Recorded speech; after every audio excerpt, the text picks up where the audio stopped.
He discusses tech, culture, innovation, best business practices, and highlighting area nonprofits. Join Mike at 1 p.m. Monday through Friday, because it is the place where the best and brightest come to chat.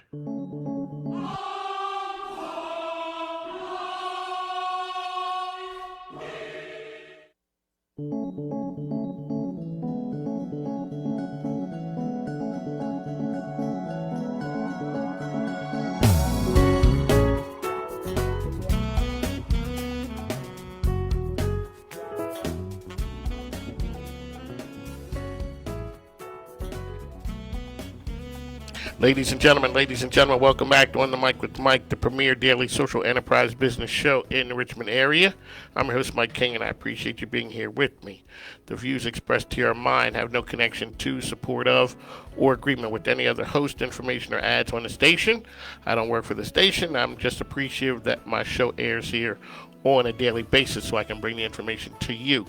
Join me as this cutting-edge show uplifts the community and showcases RVA in a different way. The sounds you're listening to are emanating from the Mike King Biz Studio, which is the global epicenter of social enterprise business. Joining us today, as always, is the super producer, the man on the wheels of steel, Al Green, and we can be reached by calling 804-778-8888. On the Mic with Mike highlights partnership people, businesses, social enterprise organizations, as well as issues of the day. To get more information about the program, you can check us out on Facebook and YouTube. That's Mike King. It is On the Mic with Mike RVA. I'd like to thank our show sponsor, the man, Tom Childry, the credit card guy. He can be reached by calling 804-503-8472. If you have credit card merchant services you'd like to streamline, become more effective, save money, Tom Childry is the guy. He's been doing it for more than 25 years. He also does a lot of work supporting the community, and we thank him for that. So, folks, along the way, please, we have to pay bills here, and so please take a listen and support our sponsors and advertisers. They help us stay on the air. And so today, folks, you know what day it is. It is SBA Wednesday. So, besides Carl Knobloch is here, the district director for SBA, we also have Sean Gibson.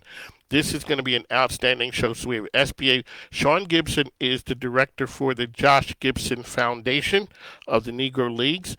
He is a star. People had called him the Black Babe Ruth. We're going to talk to Sean at the bottom of the hour. I'm a big fan of baseball anyway, so we're going to get to that information. But first, we got to handle the SBA information. Carl, welcome to the program. Thank you so much, Mike. It's great to be here. All righty, Carl. You know what time it is. SBA's here. It's Wednesday. Any updates? Actually, it seems like the payroll protection plan keeps developing a new head every time you turn around. For sure. And this time, late last week, they basically said, hey, we got a simpler application for those that are under 50,000. And so that application has just come out, and to make it even more simpler for people to apply, there's still everybody's hoping that Congress will eventually step up and give a number for forgiveness where no paperwork has to be done. So everybody's still waiting for that. But they have it to 10 months, so that's a good thing. So we've pushed it, so now it's 10 months from when you gotten the loan. Not 10 months when you gotten the loan, when you actually finished the loan. Okay, so we're there. So we're just waiting to see if that magic call happens and says, hey, you know what? It's on us. Yeah, that's right. All righty, ladies and gentlemen, you get the most updated information here on the Mic with Mike. It is the premier daily social enterprise business show in the area. Mike King here with Carl Knobloch. So, Carl, last week we talked about the STTR and the SBIR. Today we're talking about, here we go with this, the acronyms with Uncle, the SBIC. Yeah. The Small Business Investment Company. Right. Okay, Carl, the floor is yours. Yeah, the one thing we've been doing about this month is talking about innovation. And we always talk about where do we get money from. And a lot of people, didn't know that we actually handled the grant programs for SBIR, STTR. But there's this other program that nobody has any clue about, and that's our Small Business Investment Company. And what that is basically investors who basically partner with SBA. And so Depending on the year, they put $1 in, we put $1 to $2 in to match. Okay, ladies and gentlemen. Now, the man said you put $1 in, and you guys put in $1 to $2. Right. The number to call to get this information is, now you could be sleeping on the information, or you could give us a call, 804-778-8888, on the mic with Mike. Carl Knobloch explaining all the things that the government does, that the SBA does, and a lot of these are helpful to you. So what exactly is the SBIC? It's an investment company. Yes, they're private investors, and they developed this public relationship with us. And the intent is, their goal is to really focus on women, minorities, and veterans. So roughly right now, and they want that number to go higher, 30% of that dollars go to those groups. And so they want that number to increase closer to 50%. And so they're always looking for deals. And like I try to stress to everyone, this is an investment. So people say, well, who gets this? And we've talked about it. So before, Under Armour, they got the SBIC and over 20 years ago. And today, look where they're Under Armour. Yeah. And so nobody knew about them when they were in the garage and working out of the grandmother's I think sometimes people fail to realize when they see these big successful companies, and it's not like it was in the past where you had to have lineage, you had to have 20, 30 years or 40 years. It's not like that anymore. No. So before they were Under Armour working out of wherever, and then all of a sudden they took advantage of, opportunities, and that's what this program right here is all about. And I mean, we're trying to make it available to people. So what's the criteria for this? And what's the big push in the last couple of weeks with innovation? So you've been here talking about innovation. The thing is that we lose sight sometimes with organizations and everybody else saying everything has been developed. And with the COVID, it has actually created very dynamic opportunities where people are coming up with some really creative ideas. Like we had the young woman with the hand washing unit that called that she wanted to release last week.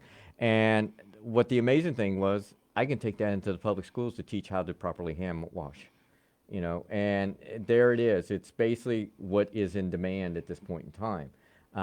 So that's a big game changer. But then I talked to another company that basically is creating a tool that can monitor hand washing, make sure it's 20 seconds or longer. So, and it goes into a computer system. And so all these things are going on right now trying to address the pandemic. And those things will offshoot into other things. Ladies and gentlemen, SBA Wednesday on the mic with Mike. Carl Knobloch here. Carl, sometimes you seem like Nostradamus or something. Because one time you're talking to us about, the technology. You also told us about restaurants. Uh-huh. I see people that I know opening restaurants left and right. Right. And, and people will sit there and say, like an SBIC will never invest in that. They may if it's something totally different. And so let's use an example right now. Everybody know Chick-fil-A? Mm-hmm. Okay, they got an SBIC. Okay. So back in April, May, when you're telling me that restaurants, it's a good time. Now all of a sudden I see restaurants opening left and right. Now you're here talking about technology. Right. And the technology integrates with the restaurants. What everybody sits here and thinks about it. We're ordering from our smartphone, and it's waiting for us anymore. We don't have to walk in and say, table for 4.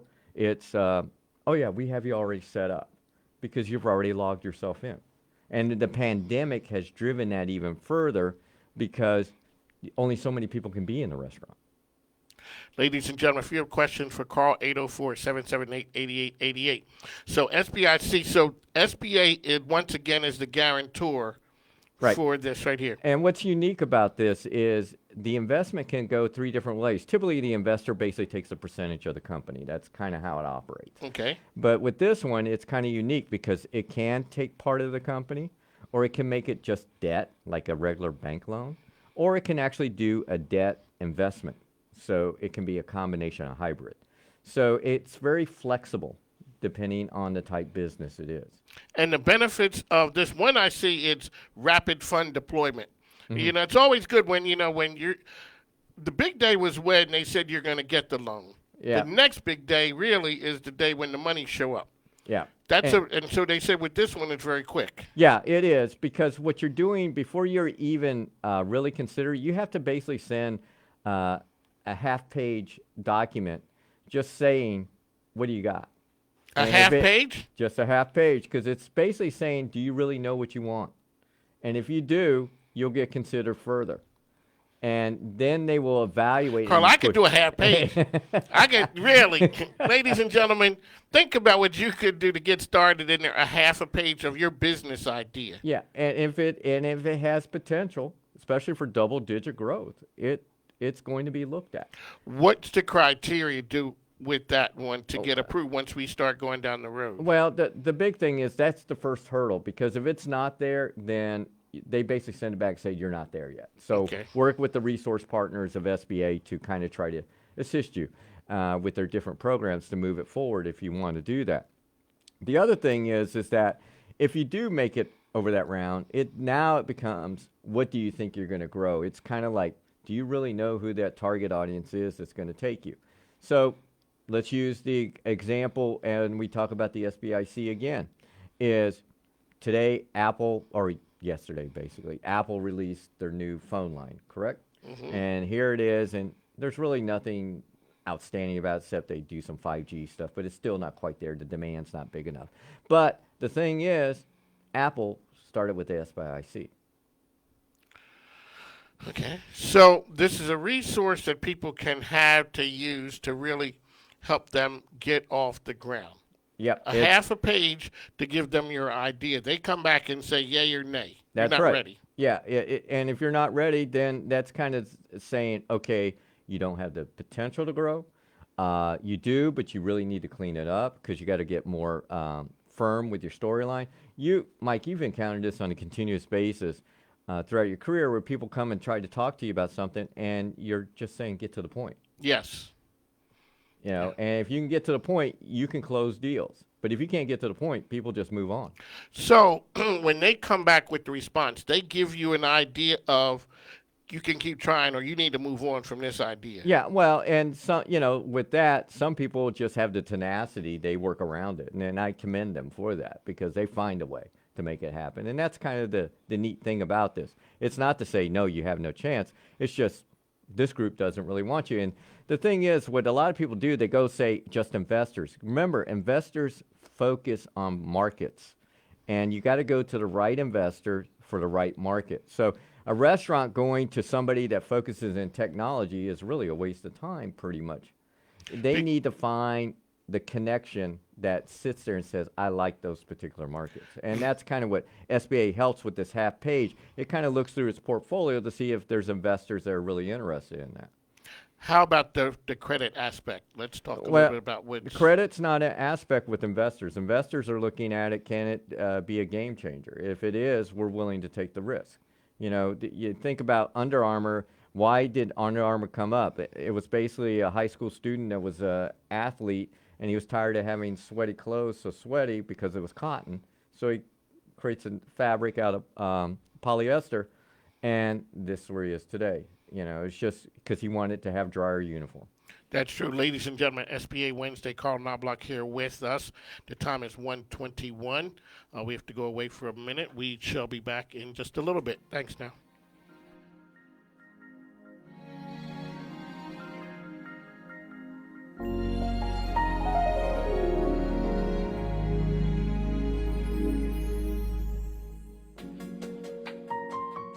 Hi, I'm Tom Childry, the credit card guy with Beyond. I believe it should not be confusing or expensive for your business to accept credit cards. As a social enterprise business advocate, my mission gets you paid faster with fair rates, helping your business grow. We can be contacted at area code 804-503-8472, 804-503-8472, or at getbeyond.com. Again, I'm Tom Childry, the credit card guy. Quick, easy collect. We make it easier than you expect.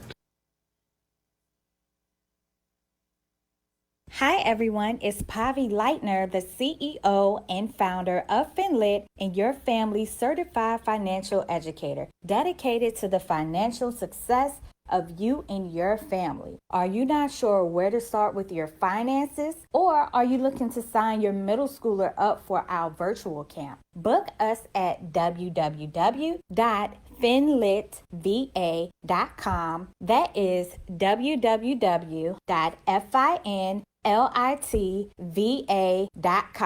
Finlit is creating a money-conscious community. Chris Ship here with Focus Floors, and we are offering a free upgrade in any Bono water-based poly for any job that gets put on our schedule.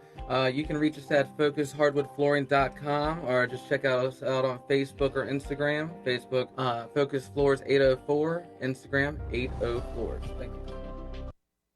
Hi, my name is Catrice Roots, CEO of Catrice Roots Productions. Are you looking for a videographer to film advertisements for your business, weddings, special events, and many other activities? Then I am the person you want to contact. Contact me by my email at catriceRootsProductions@gmail.com. Also visit my website at catriceRootsProductions.com. Also feel free to follow me on Instagram at Catrice Roots. Mike King isn't a businessman, he's a businessman with his own talk show, On the Mic with Mike, the best business radio program in the game.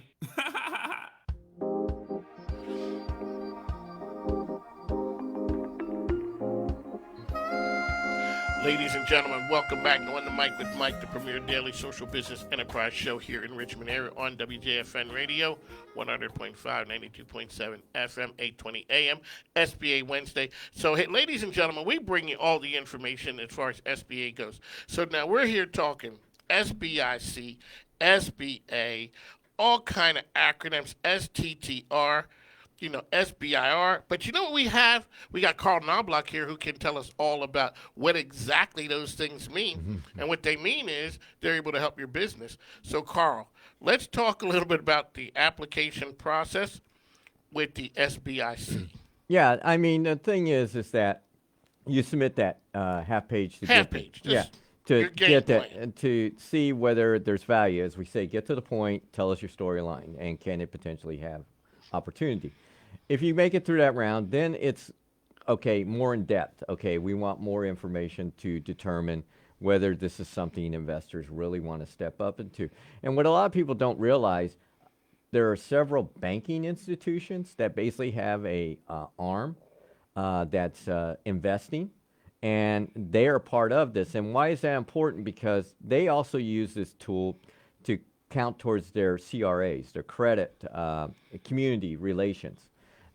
So this helps towards their points, meeting their standards under FDIC. Okay, hold up, Carl, please. Let's go back to that, the CRA for banks, because right now, before people are like, hey, is there money still out there? There was a lot of money floating around when Corona first hit. Yeah. And now it seems to have dried up, and people are saying, is there any money out there? Talk a little bit about that CRA credit type thing going on. That's a program where the lending institutions are mandated by law under FDIC to basically give back to the community. And lots of times, like when you see sponsors for nonprofit events and that, the big sponsors, a lending institution, things like that. That counts toward their CRAs. They can focus on small businesses or minority businesses, those type things. Those count towards their CRAs. So those numbers are measured and tracked. That's great information because you look at that and say that's an additional source of funding. And if you have a good story and a relationship, then that you're able to get that done. Yeah. Okay, so now you get through that point. What's the typical application process time frame? Well, at that point, when you connected with an investor and the investor is working with you, you're going to make that determination with the investor. Is this an investment, a debt, or a debt investment type relationship? Once that's determined, then you're going to sit there and get things moving forward. And it's kind of like, okay, where are you setting up your operations? Is at the current location, or are you going to find new location? all these type things that are what any young company that's trying to break into the marketplace with something new and different.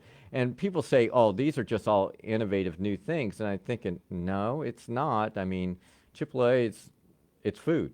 You know, Right. it's just it was something different. And I can tell you, it doesn't have to be something that's going to eventually grow nationwide. It may be only a regional concept. It may only be a local concept that helps the community but grows within the community and is an impact player in that community. All right, really quickly, Carl, can you give people an idea when they're looking for investing, like an investor, to go to someone who's in your field really quickly? Don't look, if you're in food, don't look for somebody who's in fintech or something like that. Yeah, and you hit it perfect. You know, so many people say, "Why talk to this investor?" I said, "Why?"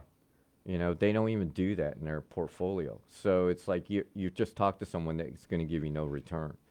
So understand who your investor is. Do your homework. All righty, ladies and gentlemen, Carl Knobloch. Carl, how can people find you? Basically, like I said, always go to SBA.gov. Everything's there waiting for you. All righty, ladies and gentlemen, for folks who had gotten the PPP, fingers are crossed. How about the economic disaster? Is that what's happening with that one? That one's still moving forward. They're at the stage now where people are asking for more funding that got approved, and they are working on those processes to see if they can extend them further funds. All righty. Ladies and gentlemen, SBA Wednesday, Carl Knobloch. I'd like to thank Carl for coming in. Useful information. You will be able to, if you missed any part of this, you'll be able to get the information up on the Mike with Mike Facebook page. We'd like to thank Carl for coming in. Thank you guys for tuning in. It is going to be an excellent interview coming up with Sean Gibson, son of Negro League star, baseball star and legend, Josh Gibson. This is going to be good. I'm a Phillies fan. So, help me, please. So, this will be a good one. Tune in. Stay tuned. We'd appreciate it. Thanks, Deb. Thanks, Carl. Take care. Thank you so much.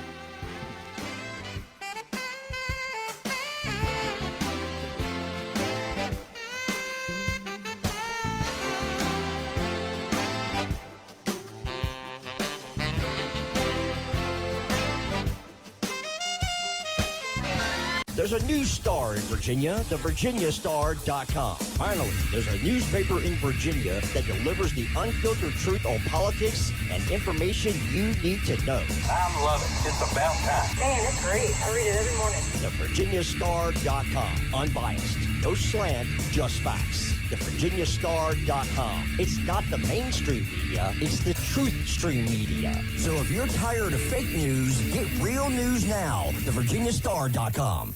Attention, Virginia Patriots. Do you want to help save America this November? Join our team. American Majority Action is a national conservative organization that mobilizes citizens to get involved in the political process. We are looking for patriots to join our paid team of door-to-door and phone canvassers now through November 3rd. Save Virginia, save America. It's now or never. Email us at winvirginia2020@gmail.com or text to 571-439-2327.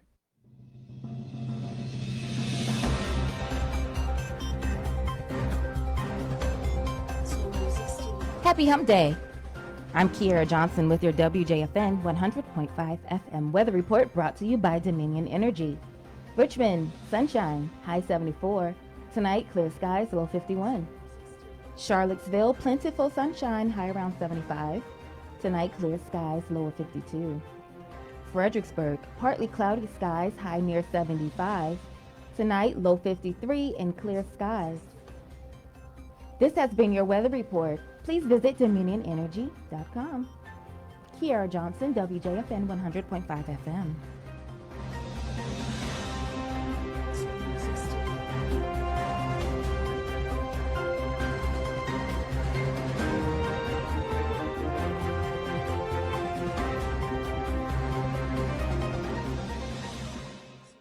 Folks, this is the most important election of our time. America itself is on the ballot. The police are on the ballot as the radicals push to defund law enforcement while doing nothing to deter the looting and violence tearing apart our nation's cities. The fact is, our safety is on the ballot too. and our way of life. That's why I'm urging you to join an effort sponsored by the Job Creators Network. They're working with the biggest conservative host in America, like me. This election is about one thing: turnout. The left has their get out the vote machine. Now we need ours. That's why the single most important thing you can do to save our country is go to keepamericaamerica.com. That's keepamericaamerica.com and become a volunteer in the biggest get out the vote effort in history. You'll be given tasks that can make a difference in November. Do a little, do a lot, but please do your part. Go to keepamericaamerica.com now. That's keepamericaamerica.com. Welcome to the SBA Weekly Business Tip. I am Martin Short with the U.S. Small Business Administration, Virginia Richmond District Office. There are primarily 4 ways to fund your business. One way is through investors. Investors can provide funding to start your business in the form of venture capital. Venture capital is normally offered in exchange for an ownership share and an active role in the company. Be prepared to give us some control and ownership in exchange for funding. To learn more, visit us at sba.gov/VA. We're here to help you start, grow, expand, or recover. Does your home need a makeover? If so, refresh with quality with LA Labor and Painting, LLC. They make your home sparkle and be the envy of the community. They are masters at interior and exterior painting, drywall. They clean decks. They landscape and remove items you wish were gone. The bottom line is, they refresh with quality, provide professional service, and follow all guidelines regarding COVID-19. Call today to make your home sparkle. You can reach LA Labor by calling 804-972-8014. Call today for the On the Mic with Mike discount. When you mention the program, you'll receive 20% off of the beautification of your most prized possession. Call LA Labor and Painting today at 804-972-8014. Thank you, attorneys Justin Lauder and Chris Gatewood at Threshold Counsel PC for sponsoring this program. They offer startup, business, and intellectual property services for innovative and growing organizations. You can find them online at threshold.cc. Are you tired of dating online? Bloom Matchmaking offers a safe and effective alternative. Every match is vetted and background checked. Bloom Matchmaking offers a personalized experience just for you. Check us out at bloommatchmaking.com or give us a call at 804-205-5063. Let Bloom take the stress out of dating. Mention On the Mic with Mike and receive 20% off. That number again is 804-205-5063. Bloom Matchmaking, where love grows. Mike with Mike from Michael Mike's. From the Michael Mike's. Michael Mike's. My name is Isabella and you're listening to My King Biz. Hubby, that's my scam.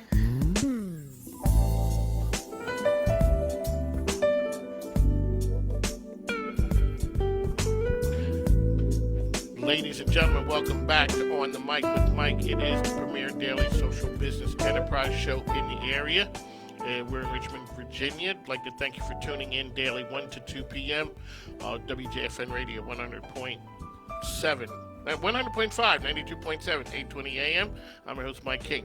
Coming up next to the microphone, it is an honor, and I've been promoting this all morning and all day. We have Sean Gibson, who is the executive director of the Josh Gibson Foundation. Welcome to the program, sir. Hey, Mike, how you doing? Thanks for having me. All right, it is an honor, and I wanted to bring now, to let you know, I'm from Philly, and I'm a huge baseball fan. And give everyone an idea of the Josh Gibson Foundation, and then we'll go really quickly. Then we'll go into when you realized who your father was, besides just being dad, and the impact that he had on people's lives, an idea of the Negro Leagues, and just fill our listeners in, please. Yeah. So you mentioned Josh Gibson is my great-grandfather, and here in Pittsburgh we have the Josh Gibson Foundation. Been around for about 18 years. And the foundation was actually started with my grandfather, Josh Gibson Jr. Okay. He wanted to create a foundation to keep his father's legacy alive. Well, not just his father, but the other great Negro League baseball players. And being that living here in Pittsburgh, we consider we had two of the greatest teams with the Pittsburgh Properties and the Homestead Grays. And so our foundation has done many things here in the city of Pittsburgh. Several things that we do, we focus on youth. So we have our academic programs go from our STEAM program to our Boys and Men Mentoring program. We have a curriculum called BOSA, that stands for Business and Sports Academy, where it teaches kids the business side of sports in the high schools. We also have our summer camp, Camp Challenge, and of course we have our Josh Gibson Youth Baseball Academy. So we've been around for, like I said, 18 years. There were about 300 kids in our program from ages K through 8, and then our BOSA program is a high school age level for students. But just happy to be here in Pittsburgh and serving the community with the name of Josh Gibson. All righty, ladies and gentlemen, Sean Gibson, the executive director of the Josh Gibson Foundation. So, as I was saying, I'm from Philadelphia, and since we were a National League city, my wife is from New York, so they had seen everyone. And as a kid, I would travel around a lot, but people were always specific to their own city. But there was never any question about the Negro Leagues. My great-grandfather that was what we grew up with. So besides being a Philly fan, it was always the talk of the Negro Leagues. Give us an idea of when and how you felt when MLB started embracing the Negro Leagues and your thoughts there. Well, I will start here in Pittsburgh. Pittsburgh Pirates has embraced the Negro Leagues history, especially with the Grays under Crawford. So, there are several cities, Major League Baseball cities, that honor the Negro League. We're having our own Negro League tribute night. Pittsburgh, Atlanta, Detroit, Chicago, Milwaukee, just to name a few. But as a whole, Major League Baseball has done some things. Of course, this year is the 100th anniversary of the Negro Leagues, and there's a lot of things supposed to be going on, but since COVID happened, MLB still recognized the Negro Leagues centennial with wearing a patch during the, I think, August 16th. Go ahead. Weren't they also doing the tip of the cap thing? Well, that wasn't them. That was to the museum, but they were a part of it. Okay, right? I got you. Yep. So Major League Baseball, they've done their part as far as recognizing these guys and celebrating these guys and celebrating the history of the Negro Leagues. My thing is that, when this anniversary year, it seems like it's a one-and-done deal, so hopefully we can continue on this legacy after 2020. So can you give the listeners an idea of the magnitude of what the Negro Leagues meant to Black America growing up? Oh, it was, back in those days, and you figure 1920s, 30s, and 40s, it was huge. It was a second largest Black-owned business. We had some of the greatest entertainers in baseball. You talk about a guy named Rube Foster. He was a mastermind behind the whole Negro Leagues.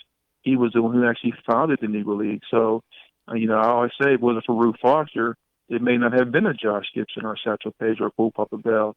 So when you talk about those times back then, these guys, as we all know, it was segregated back then. They were not allowed to play in the major league. So Rube Foster said, well, if we can't play in their league, we'll create our own league. And unfortunately, Rube died at a very young age.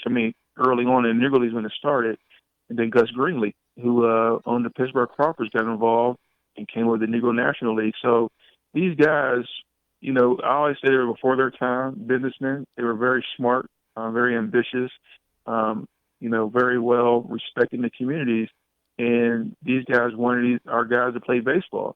And unfortunately, in 1947, when Jackie Robinson broke the color barrier, a few years later, the Negro Leagues had died.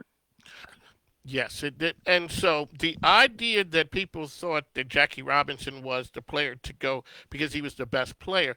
Talk a little bit about the mindset of how Jackie Robinson went and the players before him who were even bigger stars than him, Josh Gibson being one of them. Well, yeah, Jackie was a great player. We all know that. But, when you talk about some of the other great Negro League baseball players, just from what I've heard, of course, Jackie probably, as talent-wise, he probably was not the best player, but he was the right player at the time. Branch Rickey, when he took Jackie, you figure Jackie had the military background. He was involved. He went to college at UCLA, and he had a lot of things going towards him that a lot of other Negro League baseball players didn't have. education and the military background. So, for him to select Jackie first, it was a great honor. But I always say this, that if Jackie would have failed, who knows how long it would have took another owner to select a Negro League baseball player. So with that being said, Jackie had a lot of weight on his shoulders, and he carried that weight, and, he was successful. And, when you talk about some of the other great players, I'm talking about Satchel Paige. He goes to Cleveland Indians. He was in his 40s, and, And he dominated. Yeah, and dominated. So that just tells you the talent of the Negro Leagues. If these guys were in their prime playing, who knows what would have happened in the Major League Baseball. Now, give our listeners an idea. Did the Negro League players, now, because I'm a big fan of baseball, did the Negro League players play the major leagues, and how often, and what happened when they did play? Yep. So they played them, and they call it barnstorming. So Dizzy Dean, a Major League Baseball player, his own all-star team, as well as Satchel Paige had his own all-star team. So, yes, they would barnstorm often, playing against the white major leaguers, and often they would beat the white major leaguers. I think Dizzy Dean, he wanted to play against the black baseball player because he knew how great and talented they were, and he wanted to see the competition. So they did have an opportunity to play against the white Major League Baseball player during barnstorming, and majority of the time, Negro League Baseball players won those games. Ladies and gentlemen, Sean Gibson of the Josh Gibson Foundation. So now, I guess there's a movement underway to rename the MVP. Is that correct? Yeah. So, So we would to take Landis's name off, because we did hold Mountain Landis' name up as baseball fans forever and ever. So, talk a little bit about that and what needs to be done to make that happen. Yep. So first and foremost, Kennesaw Landis, for the listeners who may not know who Kennesaw Landis is, Kennesaw Landis was the first Major League Baseball commissioner he started in the early 1920s. He was a commissioner who denied African Americans the opportunity to play baseball. And so with everything going on in America right now with the whole Black Lives Matters movement, there has been several former MVP players who would like Kennesaw Landis' name to be removed off of the MVP trophy. Well, step one has been taken. Last Friday, Baseball Writers Association did vote to remove Kennesaw Landis' name off of the MVP trophy. So now there has been several names have been brought up to rename the MVP after them. Branch Rickey, we just talked about him, who signed Jackie Robinson. Frank Robinson, who was the first African-American manager, as well as the only player to win the MVP in both leagues. Exactly. Sure. And then, of course, Josh Gibson. Our push for Josh Gibson, and this is all good candidates, but we think Josh Gibson is a great candidate. And the reason why is there's more. If you go to our website, you can see the article we did with Undefeated. And our article is based on redemption, poetic justice. So it's more of a, how ironic would it be for someone like a Josh Gibson to replace the man who denied him an opportunity to play in the majors? And not just Josh, but the other great Negro League baseball players as well. And so there is a movement to get Josh. Now, as I mentioned, the vote did go through. So this year, there will be no name on the MVP trophy. In 2021, it'll be up for discussion to either rename it or leave it blank. So go to our website, joshgibson.org, read the Undefeated article that I wrote, and then if you like that, there's a petition, sign the petition. There's no certain amount of signatures that we're looking for. Just trying to get the movement by signing the petition on our website, joshgibson.org. So, on a sad note, you've been busy lately. I saw the picture with you the other day from the Reds, Joe Morgan. We've lost a number of major league players recently. I mean, there's been a rash of them. Talk a little bit about when we're losing generational players like that and what it means. Because for people who are not baseball fans, and there are those out there, baseball was a big impact on people's lives. It was my grandfather was there, my father. We were always talking about baseball, and we knew the Phillies history because it was right there. The Negro League history and all the stories were just outrageous. You know, Satchel Paige did this, Cool Papa Belt did this. Those guys were, and they would beat these guys to no and whatever, because it wasn't so much a written history in the mainstream. But we're losing everyone from like Bob Gibson. Talk a little bit about what that means and when you meet these people. Yeah, well, first of all, you said it right. 2020 has been a rough year on our baseball legends. And like you mentioned, of course, Joe Morgan just passed. You got Lou Brock, who just passed. You got Bob Gibson, who just passed. And you got Whitey Ford, Tom Seaver. So the list goes on and on and on. Fortunately, you know, it's funny because a lot of people connect or try to connect Bob Gibson to Josh Gibson. And so there's no relation to Josh Gibson and Bob Gibson. But I had the opportunity to be around Lou Brock. He was one of our recipients at our gala. We give out something called the Josh Gibson Award. And very nice guy. Stayed in touch with him throughout the years. And he had diabetes. He did lose one of his legs. His wife Jackie is a very sweet lady. So when you get the chance to meet some of these legends, you know, first of all, it's an honor and a blessing to also stay in touch with those guys. And like you said, the picture I just put up with Joe Morgan, I met Joe Morgan about 10 years ago at an event at the Negro Leagues Baseball Museum, and we stayed in touch throughout the years as well. So, you know, as you said, we're losing a lot of our legends, man. And these guys love the Negro Leagues, and they was one of our fathers that passed this history on to the younger guys in the Major League Baseball system right now. So it's been a rough 2020, and, you know, hopefully, you know, we don't get any more of our legends gone this year. That's true. Sean Gibson here on the mic with Mike with the Josh Gibson Foundation. Can you hold on a minute? We have to go away really quickly. Sure. Thanks now.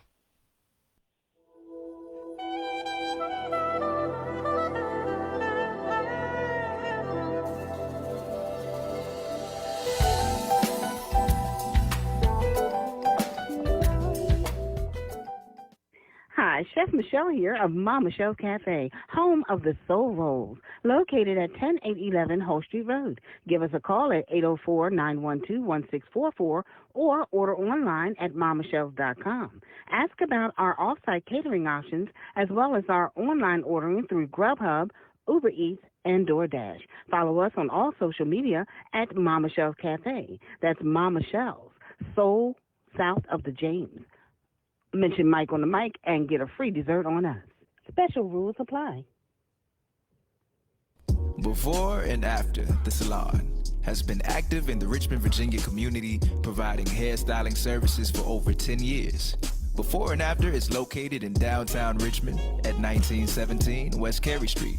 Specializing in weaves, extensions, and growing healthy hair, Before and After provides a full suite of hair care services. Expert stylists Michelle Smith and Alicia Clark are well trained to meet your styling needs at Before and After the salon. Do you want a crystal clear picture of your finances? Dial 804-601-0532 and schedule your free financial review with Crystal Clear Financial Solutions. Find us online at crystalclearfinancialsolutions.com. Dessert Diva RVA. Specialty boutique with specialty products, providing custom experiences. Our dessert boutique is open on the weekends. Every dessert made from scratch. We also offer date nights and event decor. Dessert Diva RVA, the official home of Party in a Box. Oh, hello. I'm Louise Keaton from the Whistle Stop Theater Company. You're listening to On the Mic with Mike. Every day at 1 p.m. Cheers.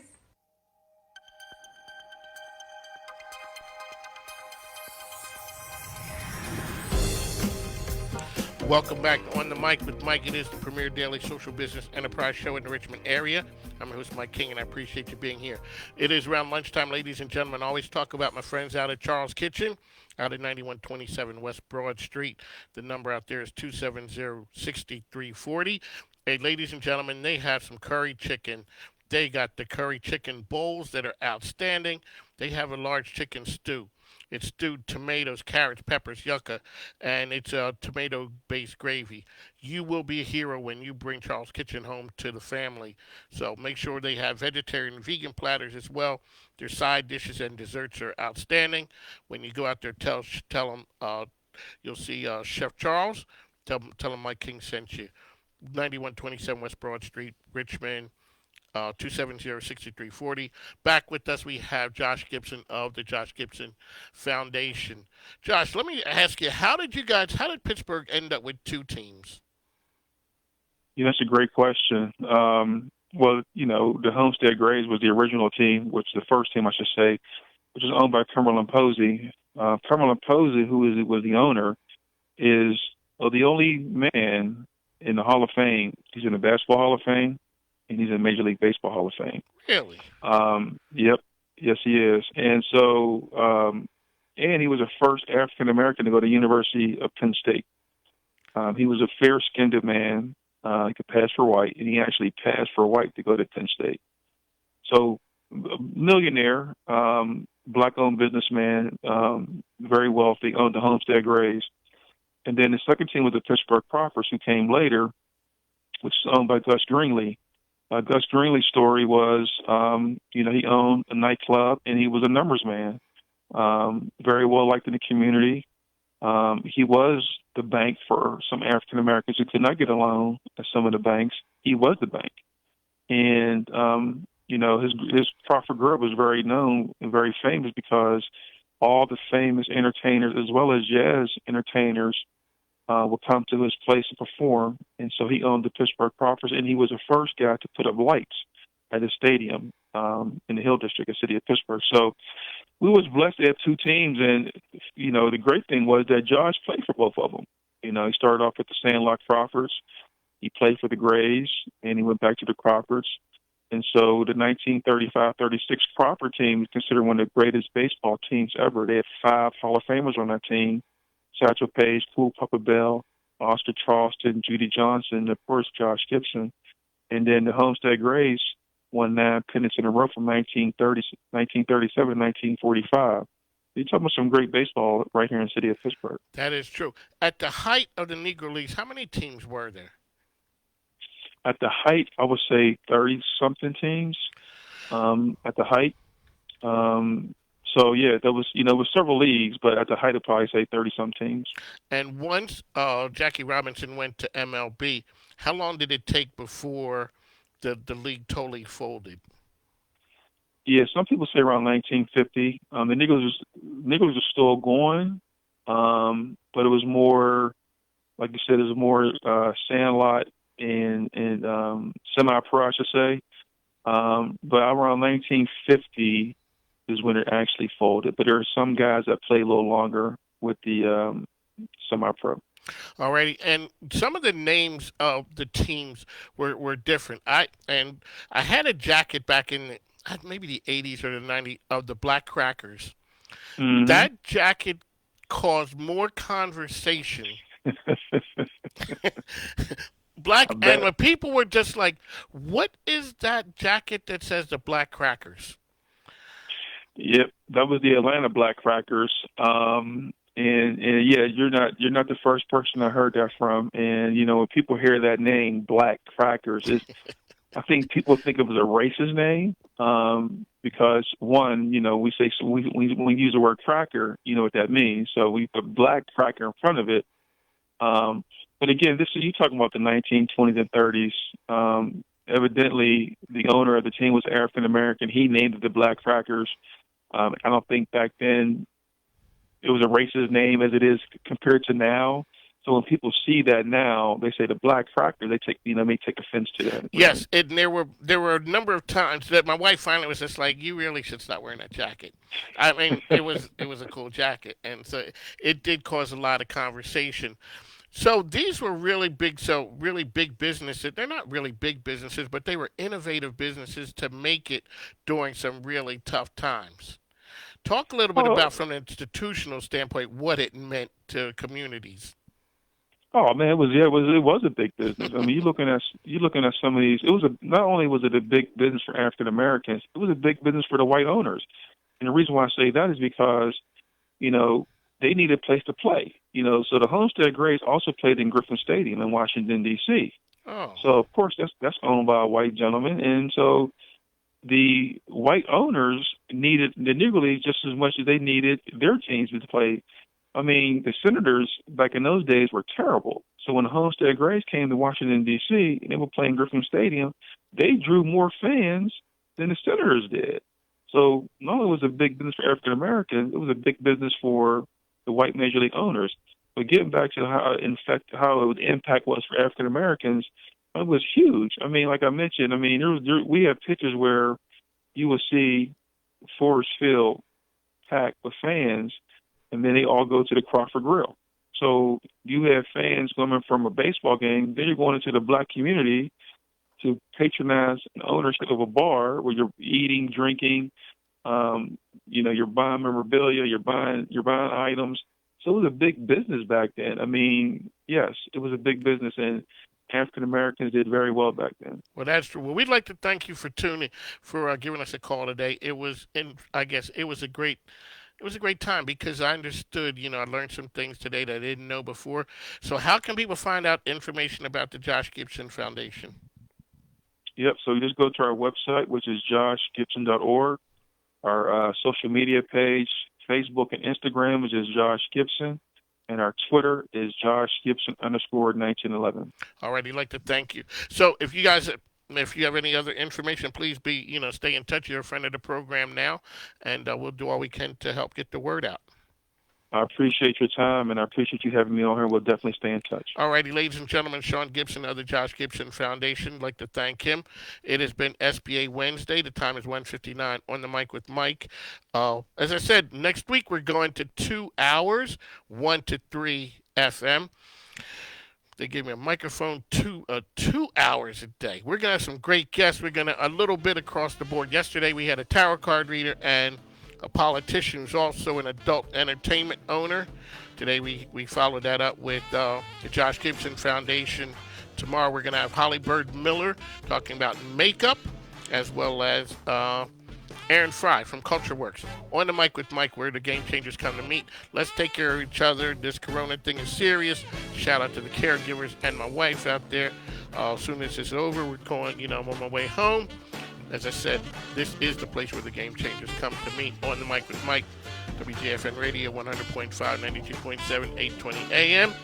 We will talk to you tomorrow and do it a little bit better. Thanks now. Take care.